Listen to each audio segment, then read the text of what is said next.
아버지야. 그러고 보니까 우리 아버지 옛날에 사업 망해서 빚이 30억이 넘잖아. 이거 어떻게 해야 되는 거지? 어떻게 되는 거지? 어떻게 되는 거예요? 영상으로 바로 들어가기 전에 제가 주의사항 2가지만 말씀드리고 가려고 합니다. 첫 번째는 저희 유튜브 영상은 제 의견을 전제로 합니다. 그렇기 때문에 절대적인 답이 아닐 수도 있다는 점 참고 바랍니다. 그리고 두 번째, 저희는 유튜브 촬영 후 편집을 열심히 우리 편집자님께서 한 다음에 영상이 업로드 됩니다. 제가 말한 과정이 전부 다 올라가지는 않습니다. 따라서 논리적 비약이 발생할 수도 있거든요. 그렇게 되면 여러분이 이제 이해하는 과정이 매끄럽지 못하더라도 양해 부탁드리겠습니다. 안녕하세요, 여러분. 대한변호사협회 인증 상속 전문 변호사 우광일입니다. 이번 시간에는 우리 한정 승인에 대해서 알아보도록 하겠습니다. 여러분 이런 질문 많이 하세요. 아니 변호사님, 상속 포기하면 다른 상속인으로 넘어가서 깔끔하게 해결되는데 한정 승인 왜 해요? 한정 승인을 하게 되는 많은 이유는 다른 가족들로 상속 채무를 넘기지 않기 위해서입니다. 예를 들어서 4인 가족 기준으로 아버지, 어머니, 아들, 딸이 있다고 가정해 볼게요. 만약에 아버지가 사망하셨으면 채무를 넘겨서 집안에서 많은 문제를 일으키기 싫고 가족들 사이에서 해결하기 위함입니다. 오늘은 한정 승인에 대해서 7가지 이슈에 대해서 알아볼 텐데, 제가 상속 변호사 하면서 가장 많이 받았던 질문들 7개를 정리해서 알아보도록 하겠습니다. 한정 승인의 첫 번째 이슈, 청산 의무의 존재입니다. 청산 의무가 존재해서 상속재산 파산을 하면 좋다는 그 영상을 찍어놨었죠. 자, 저 위에를 클릭하면 상속재산 파산 제도의 필요성에 대해서 여러분들이 볼 수 있습니다. 청산 과정에 대해서는 저 영상으로 대체하는 걸로 하고 청산을 해야만 된다는 사실만 언급하고 가도록 하겠습니다. 한정 승인 이슈 두 번째, 재산을 구분하자입니다. 어떤 재산을 구분하자는 건가요? 상속인 고유재산과 상속재산을 구분하자는 의미입니다. 자, PD님, 상속인 고유재산하고 상속재산하고 어떻게 다를 것 같아요? 상속인 고유재산은 제거, 상속재산은 받은 재산. 맞아요. 정확합니다. 여러분들도 이 정도는 이해할 수 있잖아요. 쉽잖아요. 상속인 고유재산은 아이 내 돈, 내 거. 자, 상속재산은 물려받을 거. 이렇게 이해하면 됩니다. 근데 한 개 더 가볼게요. 우리 민법은 1028조에 한정 승인의 효과에 대해서 규정하고 있습니다. 상속재산의 한도 내에서 채무나 유증을 변제한다고 규정되어 있잖아요. 결국 상속재산은 한정 승인을 할 경우에는 빚 갚아야 될 돈이라 그 말이에요. 예를 들어서 조금 설명해 볼게요. 아버지가 사망하셨다고 가정하겠습니다. 어머니는 안 계시고 상속인으로는 저밖에 없다고 가정할게요. 아버지는 상속재산이 1억 원, 상속채무가 2억 원 있다고 가정하고, 저는 그냥 재산이 3억 원 있다고 가정하겠습니다. 이 상황에서 제가 한정 승인을 해야 되겠죠? 왜냐하면 재산보다 채무가 더 많으니까. 상속받은 재산 1억 원으로 상속받은 채무 2억 원을 변제하겠죠? 채권자 입장에서는 그래도 1억 원이 비잖아요. 이 경우에 내가 가진 3억 원으로 1억을 변제해야 되냐? 아닙니다. 이러려고 한정 승인을 하는 거잖아요. 정리해보면 상속받은 재산 범위 내에서 상속채무를 변제한다. 그리고 이 과정에서 상속재산과 상속인 고유재산을 구분하자는 점. 여러분이 이렇게 상속인 고유재산과 상속재산을 구분해야 되는 2가지 이유가 있는데요. 그 이유는 보험금과 유족연금 때문입니다. 우리 먼저 보험금에 대해서 알아보시죠. 사람이 죽었어요. 그러면 무슨 얘기가 먼저 나올까요? 보험금 나오는 거 아니야? 이 문제 당연히 따라오잖아요. 아버지가 만약에 사망보험금에 가입을 했다. 보험 계약자랑 피보험자는 아버지로 하고 보험 수익자는 저로 해놨다. 저한테 사망보험금을 줍니다. 5억을 줬어요. 상속인 고유재산으로 볼 수 있다면 내 돈이 되는 거고, 만약에 이게 상속재산이 된다. 그 돈으로 빚을 갚아야 되거든요. 법원은 어떻게 구분하느냐? 보험 수익자가 상속인으로 되어 있는 경우에는 상속인 고유재산으로 봅니다. 예를 들어서 아버지가 사망보험금이나 상해보험을 가입하셨는데 보험 수익자가 상속인으로 지정되어 있다면 보험금은 상속인 고유재산이 된다는 겁니다. 이 돈으로 아버지 빚을 변제할 필요가 없다는 거예요. 근데 다른 경우가 있죠. 예를 들어서 아버지가 교통사고로 사망했다고 가정하겠습니다. 가해자가 손해배상을 해줄 겁니다. 가해자 즉 보험사에서. 그 돈은 아버지 돈이거든요. 그 돈은 아버지 돈이지만 우리가 상속받는 거예요. 그렇기 때문에 교통사고 손해배상금은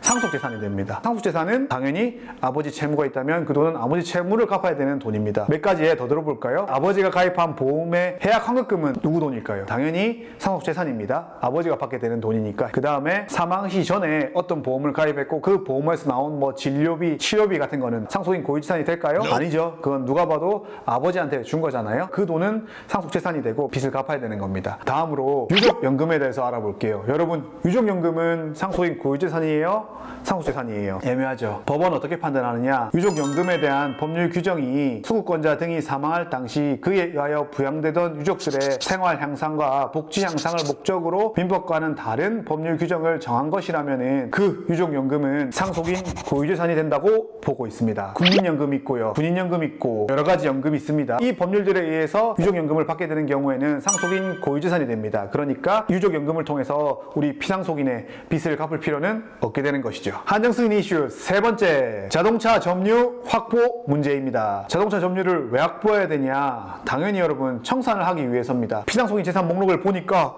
자동차가 나왔네? 환가를 해야 되겠죠. 경매를 하거나 아니면 사겠다는 사람이 있으면 팔거나, 그렇게 하려면 당연히 자동차를 확보하고 있어야 되겠죠. 그런데 우리가 한정승인 하시는 분들의 재산 상황을 보면 우리 자동차를 본인이 점유 안 하고 계신 경우가 더러 있습니다. 대포차를 날렸거나 다른 사람이 점유하면서 운전하거나 이런 경우가 있거든요. 이런 경우에는 어떻게 해결을 해야 되냐? 우리 첫 번째, 자동차가 운행 중인 경우입니다. 운행정지 명령을 신청할 수 있습니다. 우리 명의자가 사망했으니까 자동차가 돌아다니면 안 된다, 운행정지 해주세요 신청을 한 다음에 말소 등록을 통해서 정리를 해 나가는 겁니다. 자동차가 운행되지도 않고 우리 연식도 진짜 오래됐다, 이 경우에는 멸실 인정 신청이라는 걸 해야 됩니다. 우리 이거는 시도지사 관할인데 조건들이 있습니다. 인정받은 다음에 말소 등록, 요 절차를 진행하셔야 됩니다. 이렇게 되면 청산 가치가 빵원이 되게 나올 가능성이 높겠죠. 피상속인 명의로 자동차가 있다고 나온다면 점유를 확보하셔서 청산 절차 진행을 하셔야 됩니다. 한정승인 이슈 네 번째, 상속 비용 문제입니다. 우리 민법 998조의 2는 상속에 관한 비용은 상속재산 중에서 지급한다고 규정하고 있습니다. 우리 청산 과정을 거치잖아요. 그럼 그 과정에서 취등록세, 양도소득세, 자동차세 등 보유세 등도 부과될 수 있고, 그 다음에 장례식장 비용 문제, 이런 것도 상속 비용으로 봐서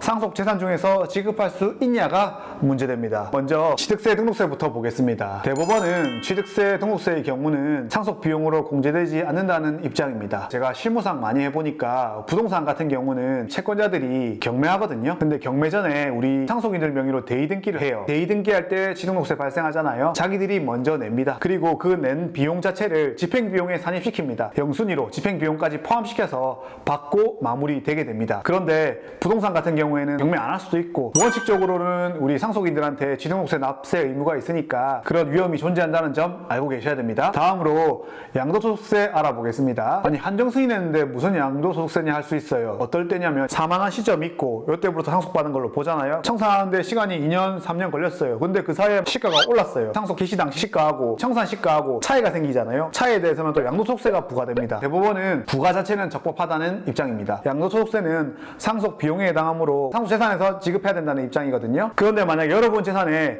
양도소득세가 부과 처분이 됐다, 그래서 압류가 들어왔다, 그 압류는 취소할 수 있습니다. 그 점 알아두세요. 마지막으로 재산세나 자동차세 등이 부과되는데요. 추세심판원 판례를 보고 하는데 요거는 부과되고 납부하는 게 좋습니다, 여러분. 그럼 이제는 우리 장례식장 사용비에 대해서 알아볼까요? 장례식장 사용비나 봉안시설이나 자연장지에 사용된 비용은 결론부터 말씀드리면 상속 비용으로 처리 가능합니다. 부의금 그거 다 사용하고 모자란 돈에 의해서 상속 비용으로 처리하시라고 저는 추천드립니다. 장례식장 비용은 상속세에 보면 우리 한도가 정해져 있어요. 한 1,000만 원 이하고, 봉안시설 및 자연장지 사용 비용은 500만 원 이하로 우리가 공제가 되거든요. 상속세에 보면 모두 입증된다는 전제 하에서 그거 한도로 상속 비용 처리된다고 말씀드리고, 그 한도로 처리할 것을 추천드립니다. 한정승인 이슈 다섯 번째, 소송 비용 문제입니다. 한정승인했는데 소송 비용 문제가 왜 나와? 이렇게 궁금해 하실 텐데요. 채권자들이 소송을 하겠죠. 자, 그럼 여러분들이 한정승인을 신청하고 한정승인을 받았다는 결정문이나 심판문을 우리 법원에 제출한단 말이에요. 법원은 판결이 이렇게 나와요. 누구누구는 우리 받은 재산 범위 안에서 변제할 책임이 있다, 이런 식으로 나온단 말이에요. 어쨌든 우리는 돈을 갚으라는 판결이 나오니까 패소한 걸로 나올 수도 있어요. 그래서 소송 비용을 부담하라고 하는 경우가 있어요. 우리 상속인들 보고 한정승인했다고 제출하면 대부분 소송 비용을 각자 부담하려고 나오는데, 어쩌다 보면 제가 안 된 사례도 있다고 들었거든요. 미리 여러분한테 알려드립니다. 만약에 소송을 당했고 한정승인했다는 사실을 알렸으면 우리 소송 비용을 각자 부담해달라고 판사님께 꼭 말씀드려야 됩니다. 그렇게 되면 어떻게 나오느냐? 자, 이렇게 소송 비용은 각자 부담한다고 주문이 나와야 여러분들이 채권자들이 제기한 소송으로부터 채권자들이 사용한 비용을 여러분들이 물어주지 않게 되는 결과가 됩니다. 아셨죠? 한정승인 여섯 번째 이슈, 피상속인 적극재산에 집중하자입니다. 이 말이 뭐냐? 우리가 한정승인을 하면 피상속인 재산의 목록을 정리하게 될 거고, 우리 채무의 목록도 정리하게 되잖아요. 채무보다는 피상속인의 적극재산을 하나도 빠짐없이 찾아서 정리를 한다면 이 채무에서 빠뜨린 실수가 발생한다 하더라도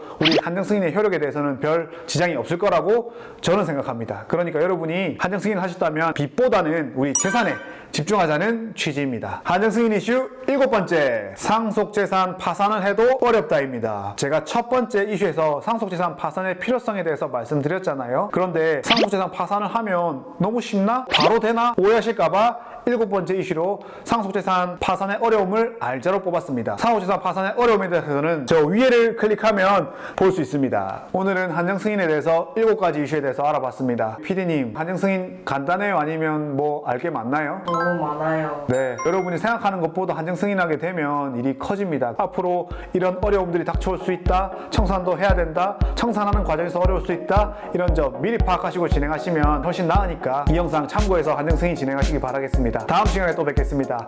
여러분 안녕. 다음에 또 뵐게요. 빠빠.